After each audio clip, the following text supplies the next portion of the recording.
યુવાન મિત્રોને આપ બધા વક્તાઓ કહી ગયા તેમ આપને બાકી ખ્યાલ જ છે કે ભારતીય જનતા પાર્ટીએ પરસોત્તમ રૂપાલાની ટિકિટ રદ ન કરી અને આપણી સમાજને એણે ચેલેન્જ કર્યો છે કે અમે ભાજપવાળા છીએ તો અમે પણ ક્ષત્રિય છીએ, આપણે ચેલેન્જ કરવાના છે.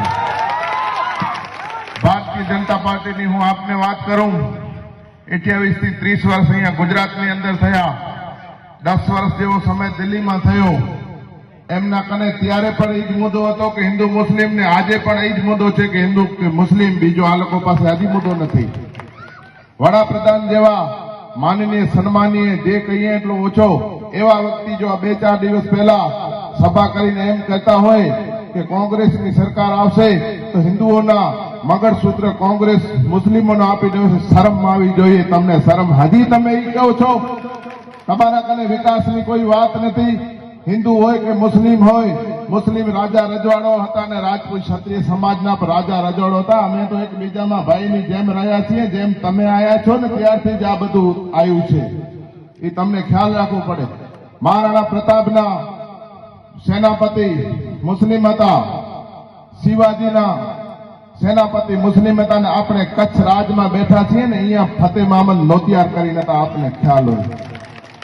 આપણે ક્યાંક ને ક્યાંક દલિત રાજપૂત, ક્યાંક ને ક્યાંક પાટીદાર રાજપૂત, ક્યાંક ને ક્યાંક મુસ્લિમ હિન્દુ એમ કરાવી લડ્યા છે. અત્યારે જે ઝંડો લઈને નીકળ્યા છે એની દિલ્હીની સરકાર ઉપર પહોંચ્યા ને તો એ લોકોના કોઈ વંશજોના કારણે નથી પહોંચ્યા, એ પણ આપણા પ્રભુ શ્રી રામના નામ લઈને ત્યાં પહોંચ્યા છે. ભારતીય જનતા પાર્ટીને હું એક ચેલેન્જ કરવા માંગુ છું. આવનારી ચૂંટણીઓમાં ખબરદાર છે, જો અમારા પ્રભુ શ્રી રામ કે કૃષ્ણનું નામ લઈને વોટ માંગ્યા છો તો અમે તમને કોર્ટમાં પર ચેલેન્જ કરશું ને આમ ને આમ રોડો ઉપર રોકશું. તમારામાં તાકાત હોય તો મોહન ભાગવત, અમિત શાહ અને નરેન્દ્ર મોદીના પૂર્વજોના ફોટા લઈને ફરજો, આ સમાજના નહીં. વાત કરી રહ્યા છો તમે હિન્દુ રાષ્ટ્રની. અલ કબીર નામની એક સંસ્થા છે, એ પણ કોઈ મુસ્લિમની નથી, હિન્દુની છે. જે કતલખાનો ચલાવે છે એના 250 કરોડ રૂપિયા ભારતીય જનતા પાર્ટીએ ફંડ લીધો છે. કયા મોઢે હિન્દુત્વની વાત કરી રહ્યા છે?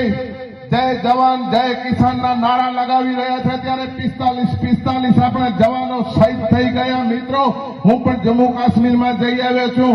સેનાની એક પણ ગાડી જાતી હોય તો સિવિલિયન ગાડી એલાઉડ જ નથી, તો કેવી રીતના પહોંચ્યો તે આરડીએક્સ? શરમ આવી જોઈએ તમને. જય કિસાનના નારા લગાવો છો. 1400 જેવા કિસાનોને તમે આંદોલનમાં મારી નાખ્યા તો એ કિસાનો હતા. તમને જય જવાન જય કિસાન લગાવવા નારાનો પણ અધિકાર નથી.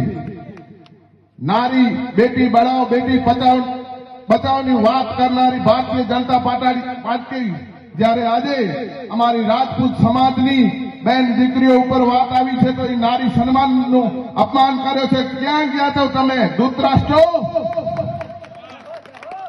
મહાભારતમાં જ્યારે દ્રૌપદીનો ચીરહરણ થયો ત્યારે અનેક દુશાસનો ધૃતરાષ્ટ્રો બેઠા હતા. આજે પણ ભારતીય જનતા પાર્ટીના દિલ્હી જે ધૃતરાષ્ટ્રો અને દુશાસનો બેઠા છે, તમે ચેતી જાજો. આ ભારતની જમીન છે, એ કોઈ દિવસ નારીનો અપમાન થયો નથી. તમારે જ્યારે કોઈ પણ અહંકારી રાજાઓનો નાશ થયો છે તો નિમિત્ત નારી બની છે. નારી શક્તિનું અપમાન કરી અને તમે તમારી કબર ખુદ ખોતી છે. અમારે તો માટી નાખવાની છે. વાત કરવામાં આવે છે, હું તો રાજપૂત સમાજને, મૈસૂરી સમાજને અહીંયા ભાઈઓ બેઠા છે. મુસ્લિમ સમાજ તો આપણી સાથે છે. મુસ્લિમ સમાજ બોલતી નથી. એના ઇસ્લામ ધર્મ વિશે હું જાણું છું. ઇલ્લિલ્લાહુ મિન સાબરીન, સબર કરને વાલો કો અલ્લાહ સાથ દેતા હોય, નથી બોલતા. એમને એટલા અત્યાચારો કર્યા પણ સમાજ નથી બોલતી, કારણ કે ઇસ્લામ એમને બોલવા નથી દેતો. મિત્રો, અંદરથી એ પણ દાજેલા છે. દલિત સમાજ હોય, દલિત સમાજમાંથી અહીંયા મહેશ્વરી સમાજ છે, ત્યારે અમારા પણ ગુરુભાઈ છે માતંગ દેવ, અને તમારા પણ ગુરુભાઈ છે. આવો સાથે મળીને ભારતીય જનતા પાર્ટીને દેશમાંથી ભગાડીએ અને આ જે અંગ્રેજોની જેમ શાસન ચલાવી રહ્યા છે તેને 150 નહીં, હું તો કહું છું 1 પણ સીટ ના આવી જોઈએ. આ સત્તાના લાયક નથી.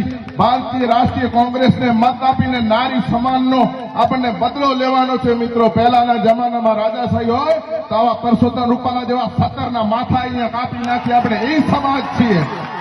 અત્યારે માથા કાપવાનો સમય નથી, પરંતુ વોટ થી બટન દબાવવાનો છે ત્યારે કોઈ પણ ન ચૂકતા આવો મોકો નહીં મળે. આપણે બદલો લેવાનો છે નારી શક્તિનો. અમારી સમાજની નારી નથી, નારીએ સમગ્ર સંસારની નારીનું અપમાન કર્યો છે. કોંગ્રેસને મત આપી વિજય બનાવજો. એક પણ મત ન નીકળવો જોઈએ. કોઈ પણ ભારતીય જનતા પાર્ટીનો કાર્યકર હોય, અમે પણ ક્યાંક ને ક્યાંક ભારતીય જનતા પાર્ટીમાં હતા, પણ મહેરબાની કરી ન જવો જોઈએ. તમારો જમીર જીવતો હોવો જોઈએ અને જમીર જીવતો રાખશો તો જ કામ આવશે. જય માતાજી, જય હિન્દ. વાહ વાહ, ખૂબ સરસ. મિત્રો, હજી આપણે તાળીઓથી રાણુભાને ખૂબ તાળીઓથી વધાવી લઈએ. ત્યારબાદ અમારા હંમેશા માર્ગદર્શન રહેલા